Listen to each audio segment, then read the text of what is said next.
Good day, my angels. This is our second lesson. It's called Lesson 1 because this is normally where I start the unit.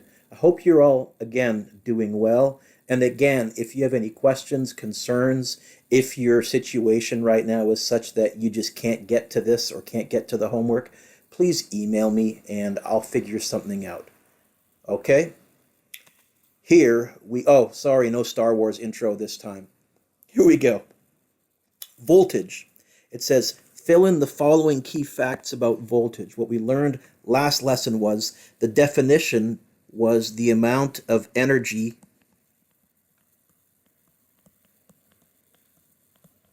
per charge, and so its units was joules per coulomb, which we have defined as the volt.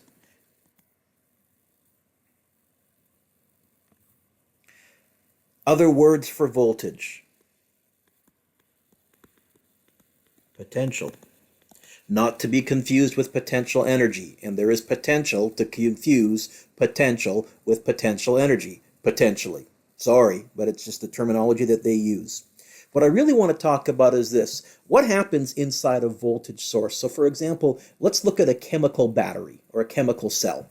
What's happening inside there? Well, really what's happening is there's some kind of chemical here, usually some kind of acidic paste or something like that, and through a chemical reaction, work is being done to separate charges, to move negative charges to one section of the battery, and to move positive charges to another section of the battery. Now, I'm representing it as though the right side of the battery is positive and the left side of the battery is negative. In reality, it's actually the center and the outside, but we'll use this as our analogy. But here's my point. Because we're separating charges, we're doing work. We're doing work in the same way as if you lift an object up and give it an increased height. By lifting a mass up and giving it an increased height, you're increasing its potential energy and therefore the amount of average potential energy per coulomb. In a voltage source, work is done separating, did I spell separate wrong? Is it an E or an A? I can never remember. Separating charges. Because we've done work separating charges through a chemical reaction, what we've really done then is we've given those charges potential energy per coulomb, in the same way as lifting up a mass gives it potential energy per kilogram. And that's why you're going to hear me refer to voltage as sort of being analogous or similar to height. We're not going to draw a battery. We're going to start using circuit symbols. The circuit symbol for a voltage source, we have the wire coming in. The short vertical line is the negative side, the long vertical line is the positive side, and the wire going out. That's the circuit symbol for a battery. Technically, that's the circuit symbol for a single dry cell. Technically, a battery is several cells stuck together, but we're going to be kind of sloppy and just refer to that as a battery, and we'll just clue in that it's probably several cells stuck together, several of these chemical reactions stuck together. So to help us understand what's happening in electric circuits, it's helpful to have a mechanical analogy, and the analogy we're going to use here for this whole unit is the ski hill analogy. So in the previous lesson, I said the gravitational analogy of voltage, potential energy per charge, is height, the amount of energy per mass, although in the equation for potential energy, there's also g, the 9.8, the acceleration due to gravity. So it's sort of the amount of energy per mass per gravitational field strength. So my analogy breaks down a bit. But the voltage at a point in a circuit is like the height at a certain point on the mountain.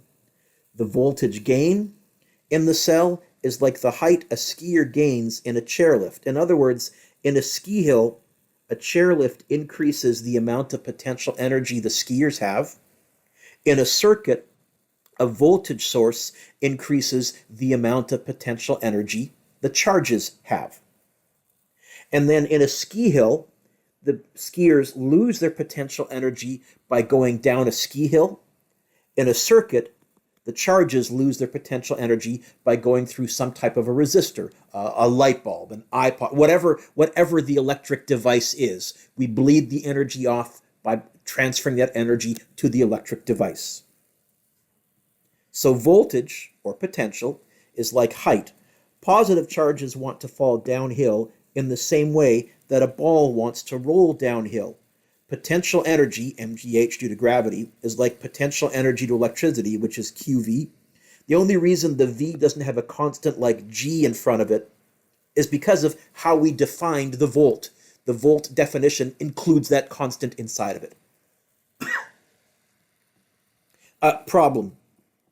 Well, first of all, let's talk about electric current. Example 2. What happens if we connect a wire to one side of a voltage source? Well, let's look at this. There's a bunch of negative charges here, and like charges, Ben? Repel. Good, Ben. Like charges repel. And so a few negative charges would get pushed here, but very quickly you'd have enough negative charges on this wire that they would also repel the charges coming from the battery. Basically, nothing much would happen. For a circuit to have charges flow, you have to have a continuous loop. So here you would have electrons flowing in this direction and heading to the positive terminal. So here, charges would flow. This is a real problem in this specific circuit, though. Remember, what's happening then in this battery is these charges are being given potential energy. That energy has to go somewhere. So the problem with this circuit is there is nowhere for the energy to go.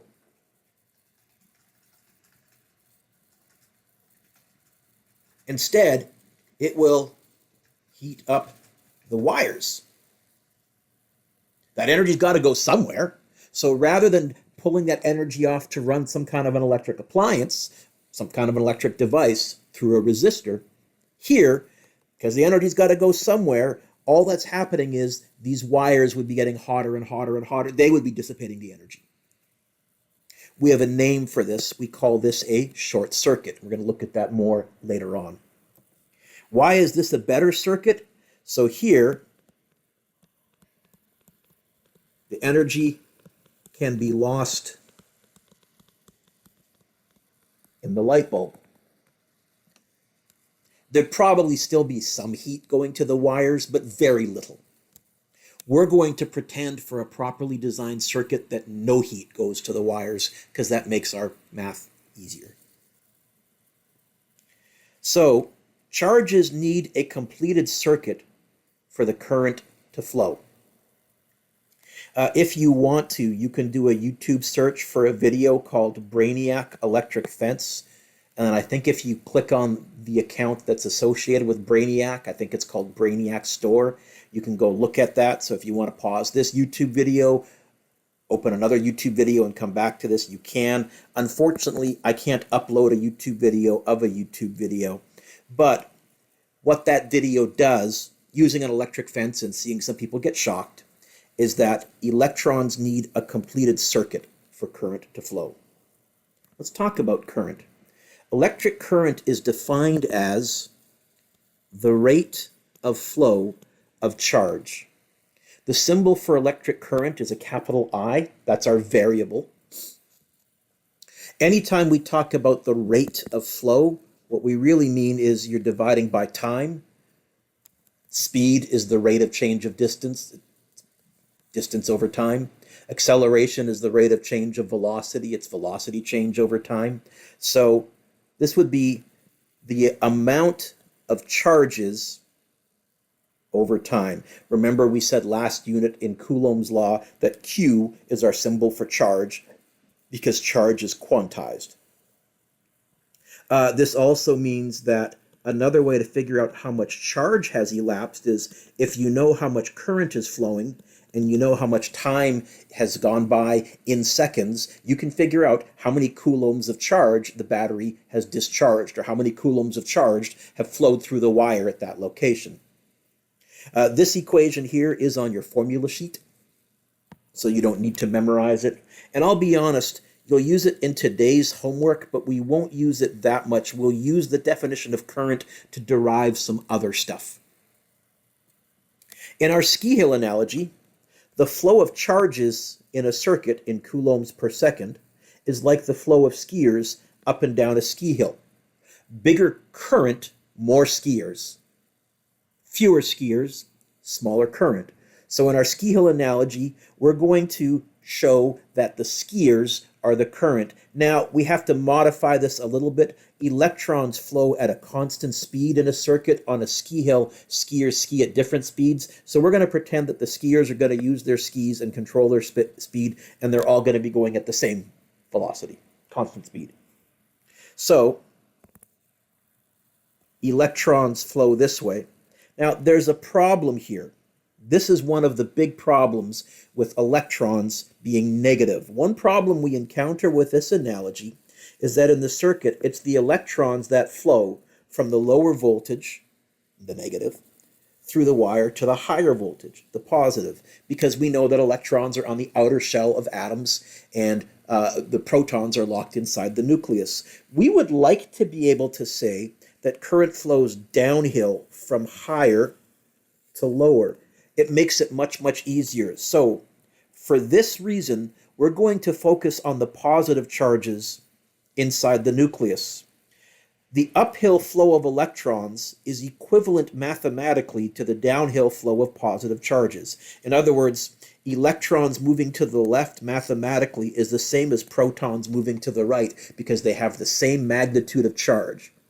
And so we are going to pretend that positive charges are what's causing current. And so for the rest of this unit, when I'm going to be talking about current, it's going to flow from positive to negative. What we call current then is actually the downhill flow of positive charges. Some books will call this conventional current. We're just going to call it current. If we're asked about the direction of electron flow, we need to remember that it's opposite from negative to positive. I think I have a picture here. Yes, I do.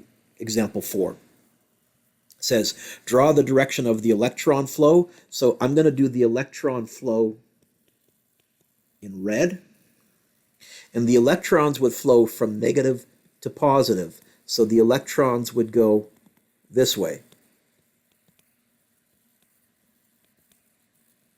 But the conventional current, or just the current, which I'll do in blue, that flows from positive to negative.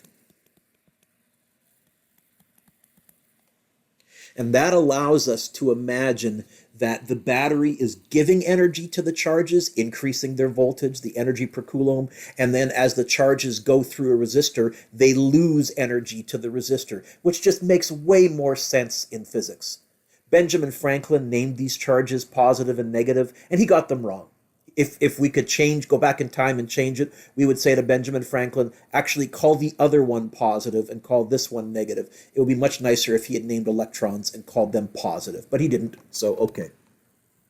In our ski hill analogy then, current goes this way, current goes that way, electrons go in the opposite direction. So in our circuit, charges gain energy from the chairlift, from the battery, and then they lose energy going through the resistor. These straight paths here are the wires, these level areas on the top and bottom, and we're going to pretend that you don't lose any energy in the wires, even though technically you lose a little bit.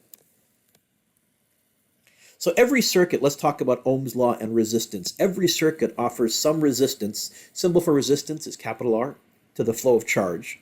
The circuit symbol for a resistor is a series of short-angled lines. You might recognize that from Science 9. This resistance is due to electric friction, where the electrons collide with the atoms of the material they are passing through, which causes them to lose energy. This energy loss heats up the material that they're passing through. A loss of energy implies a loss of voltage, a voltage drop across the device. Now, don't write this down. The electrons would be traveling this way, but we're going to now focus on the positive charges, the current. And so what we say is that current moves from a higher voltage to a lower voltage, and some of the energy here is transferred to heat. So if, for example, I was at 6 volts right here, let's make that 6 a little easier to read, and then I measured the voltage here to be 1.5 volts, then I would know that I had lost 4.5 volts going through that resistor. That means every coulomb of charge gave up 4.5 joules of energy to the electric device, the iPod, the iPhone, the light bulb. Typically, we'll pretend it's a light bulb because that's a fairly analog device that you're all familiar with. Now, the amount of flow through the circuit, the current, depends on the total amount of resistance and on the voltage applied to the circuit. So what can be said about the current flow in each case? Fill in either large current flow or small current flow. If we have a high resistance, so a high resistance, that would be, you know what, let's use, for example, a school hallway, and instead of skiers, let's treat students as the current. A high resistance hallway would be a very narrow hallway. Can you get more students, more current, or fewer students, smaller current, through a very narrow hallway, a high resistance hallway? This would be low current. Low resistance would be a really big, wide open hallway, and this would be high current. If you want to, our ski hill analogy, we'll pretend high resistance is really, really, really deep powder, so deep that you just can't even ski in it very, very well. Low resistance would be a slicker, wider slope. High resistance would be a narrower ski run. You're going to get a few skiers on there with really deep powder. What about voltage drop? Well, voltage drop is the height of the hill. What's more popular, steep hills or little bunny hills? I think steep hills. So a high voltage drop would give you a higher current, and a low voltage drop would give you a lower current. So if we write a word equation relating current flow, voltage drop, and resistance, I'm going to use symbols instead of words. Apparently, let's undo that and undo that. Bring this back to the size that I was at before. Sorry about that. Back to what I was saying. It looks like when current gets small, resistance goes up, and when current goes high, resistance goes down. Okay, so if we were writing an equation for current, since it's the opposite of resistance, I think resistance would be on the bottom. Bigger resistance would give you a smaller current. Smaller dividing by a smaller resistance would give you a bigger current.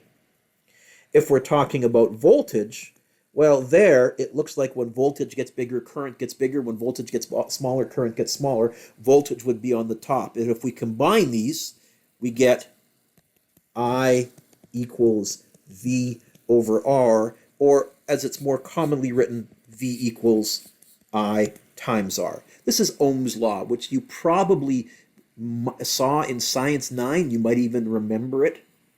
This is on your formula sheet. It's really worth memorizing this one because you're going to be using it time and time. This is the F equals MA of this unit. So V equals I times R.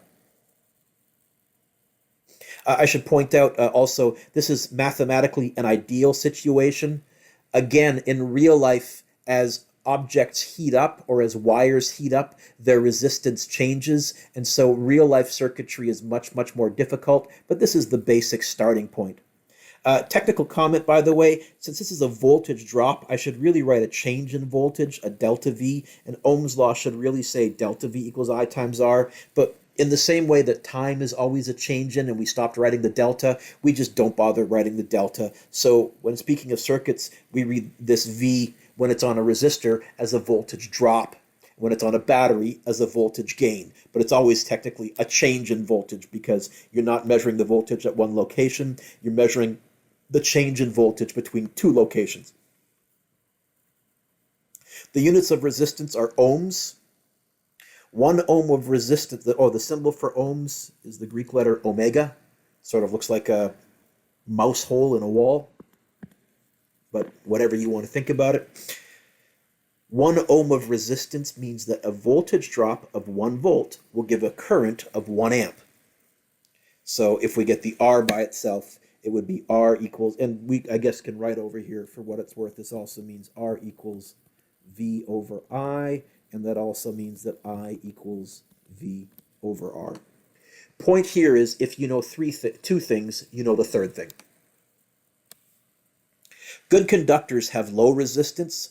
Poor conductors, also called insulators, have a large resistance. Since I've just introduced resistance to you, I just want to give you an idea of different resistances out there. So I've got some scrambled resistances on the right, and I've got various objects on the left.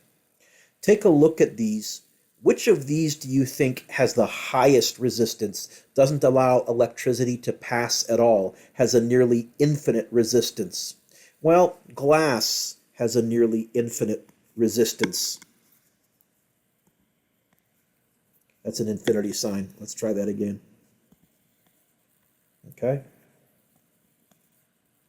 Let's go in the other direction. Which of the remaining would have the smallest resistance, would have almost no resistance? Well, for that, it's copper wire. Copper wire has a resistance of about 0.1 ohm. We're going to pretend that it has no resistance. Of the 4 remaining, which do you think has the highest resistance? The highest. Which of those do you think has 100,000 ohms? Well, believe it or not, it's human skin. We're not very conductive on the outside. On the inside, we're very conductive because we're mostly salty water on the inside. But on the outside of our skin is reasonably resistant. Reasonably. So now we have 200 ohms, 5 ohms, and 220 ohms.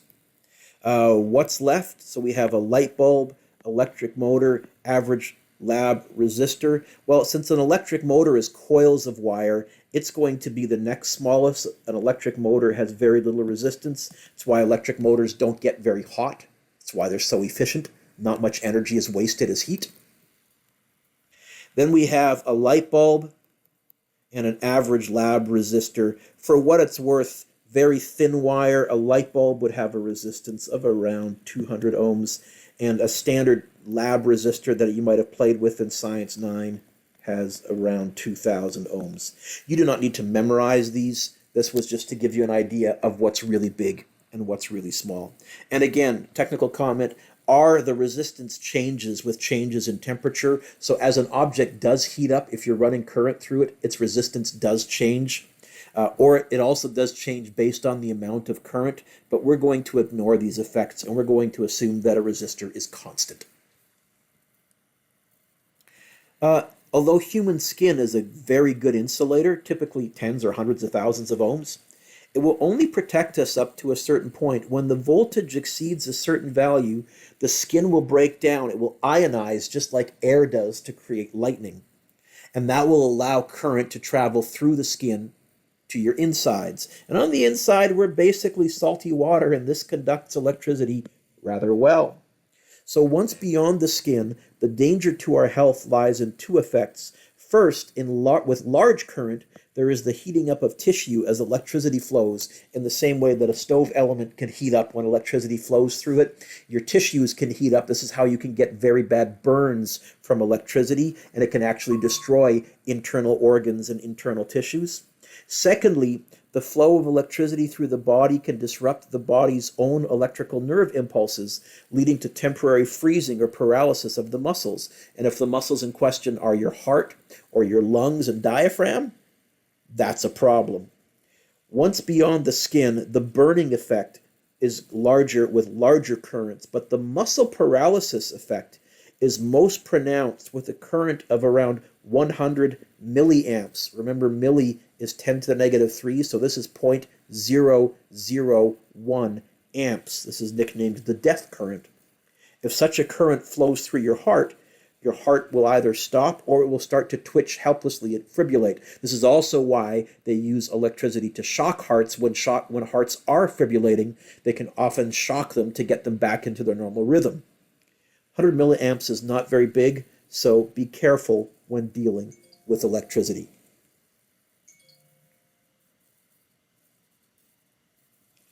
I'm going to pause here for just a second. So, let's go back to our ski hill analogy. Resistors act like ski slopes, and they connect the top of the hill to the bottom.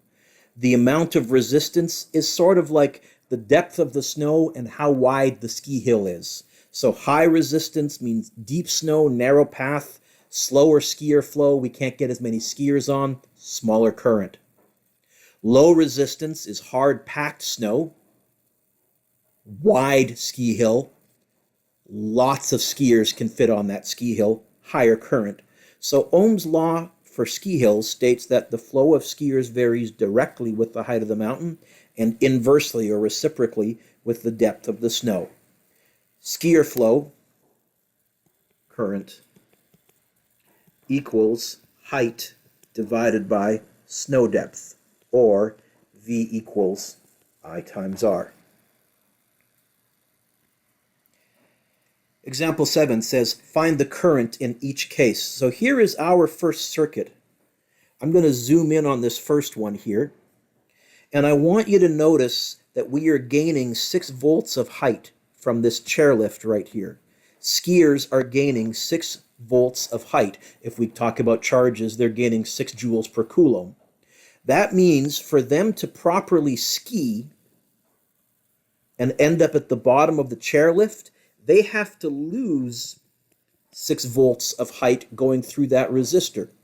The only way that you can end up back at the bottom of the chairlift is if you ski all the way down the mountain. Now, typically we don't put the negative in front. We understand with a resistor that it's a voltage loss. It wants us to find the current. I know that the resistor is 25 ohms. I know that the voltage loss is 6 volts. And I know that I equals V over R. It's going to be 6 divided by 25. Oh, wrong button. Calculator button.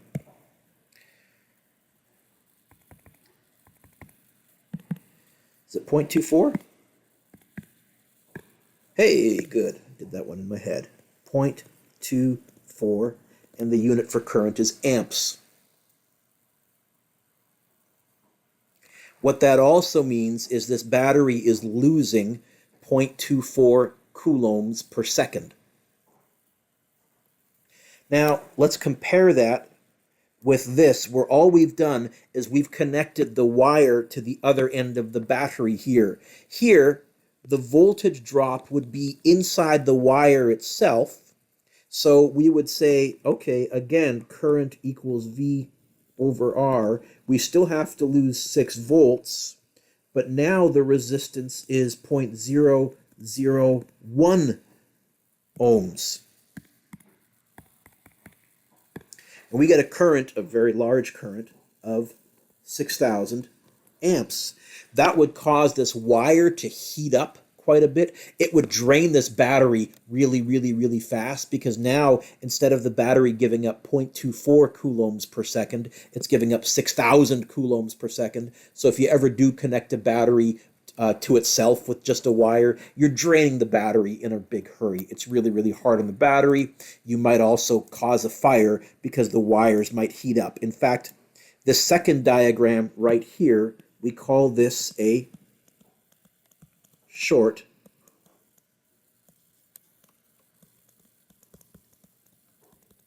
circuit. Short circuit. Because there's nowhere for the energy per coulomb, for the voltage to go except in the wires themselves, and then it's going to go in the form of heat. So this circuit is called short because it has a very small resistance and therefore it will give very large currents. This depends on the voltage source. If you short circuit a AA battery using lab wires, you'll quickly drain the cell. You'll burn it out pretty quickly, probably in a matter of minutes, but you're not going to heat up the wires very much. If you short circuit a car battery using lab wires, the car battery has enough charge stored in it to make the wires very hot, possibly even melt them. If you short circuit BC Hydro with a lab wire, you have a very, very dangerous situation. You have a dangerous current in your house wiring. Ideally, it will cause a circuit breaker to interrupt or a fuse to blow. Circuit breaker is designed to trip if more than 15 amps is going through the wire. Typically, there's a few circuit breakers in your house that require 30 amps. We'll talk about those another day. But most of your circuit breakers will trip as soon as they go above 15 amps, or if it's an older house, you'll actually have a fuse, which is a really thin section of wire that will actually melt away completely, breaking the circuit. As we'll see in the next section, large currents can mean that wires will get hot and melt, possibly creating an electrical fire. Not all short circuits are bad, by the way. Your stove elements are basically a controlled short circuit if you have an electric stove.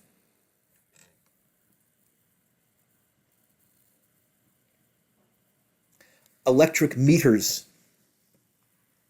Current and voltage are measured using ammeters and voltmeters, respectively. You may have noticed that to measure the voltage across, well, first of all, consider the following circuit. So here we have a 6-volt battery and a light bulb. The circuit diagram would look like this. So the current would be flowing in this direction.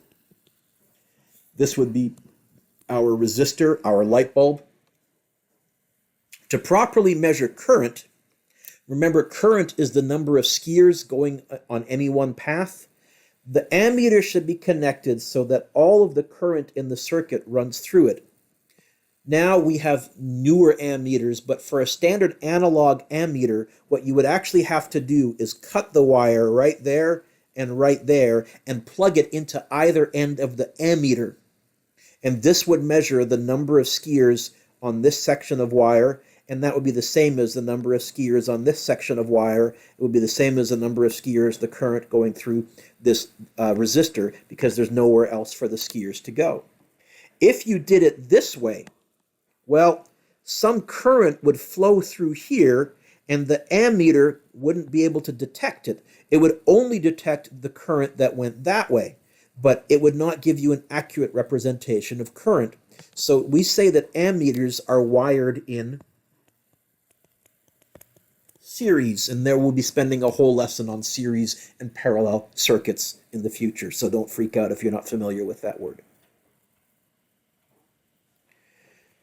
To measure voltage drop, remember voltage is like height, and if you think about it, to measure a height, you actually always need to measure between two locations, either the ground and the top of the object, or if you're measuring a length, between one end of the object and the other end of the object. To measure voltage, you have to touch the circuit in two different locations and measure the difference in voltage, the potential difference, the height, the change in voltage between those two locations, which means voltmeters are always measuring in parallel. You may have noticed that when you used the FET circuitry sim, you had to take the two wires and touch them to either side of the light bulb to see the voltage drop going through the light bulb. So this would be incorrect in parallel. This would be correct in parallel. I think I said incorrect. This would be incorrect because here you're not actually measuring a height. A height has to be the difference between two locations. Anytime you're measuring a length or a height, you're starting the tape measure on one end and you're going to the other end, and you're comparing the difference between the two. A little technical comment. We focused our introduction on direct current, DC. Always flows in the same direction. It has a constant value. In your houses, coming out of your power outlets, you get alternating current, which is AC. It has a magnitude that varies as a sine function. I don't know if you folks have done trig yet, but alternating current looks like this. And so the direction is constantly changing. The AC power that BC Hydro delivers to our homes has a frequency of 60 hertz, so it changes direction 120 times in 1 second, and a voltage amplitude of 110 volts. It's actually, I think it's 113.4. We often round it to 120 volts because it's a nice round number. In Europe, they use 240 volts, which is why if you travel to Europe or if you're an international student coming to North America, you have to bring adapters for many of your electrical devices. So in household calculations in this unit, we'll use 120 volts AC just to keep the math nice. What's your homework? You can try number 1, number 2, number 3, number 5, number 6, 7, 8, 9. Yeah, I gave you every question. Again, I will email out a solution key on Wednesday.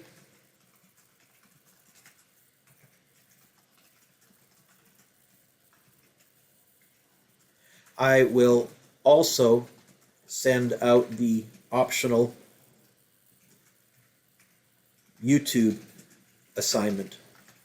If you didn't catch that on Wednesday, I gave you an optional YouTube assignment. I gave you your choice of 4 different YouTube channels to choose. You had to pick one of them, go in, they're science-based channels, pick one of the channels, go into the video list, pick a topic that looked interesting to you, watch it, email me back the video link and what you learned, and you could use that to replace a missing assignment. Now, if you don't have any missing assignments, then fine. You don't need to do the optional YouTube assignment, although you can if you want to, just for, nerd credit. The YouTube channels I'm sending you are pretty cool.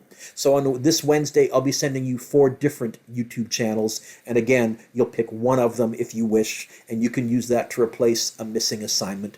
So you'll watch the video, you'll send me the YouTube link, you'll tell me what you learned from the video and which assignment you would like to replace. All right, take care, my angels. Yeah, longer lesson today.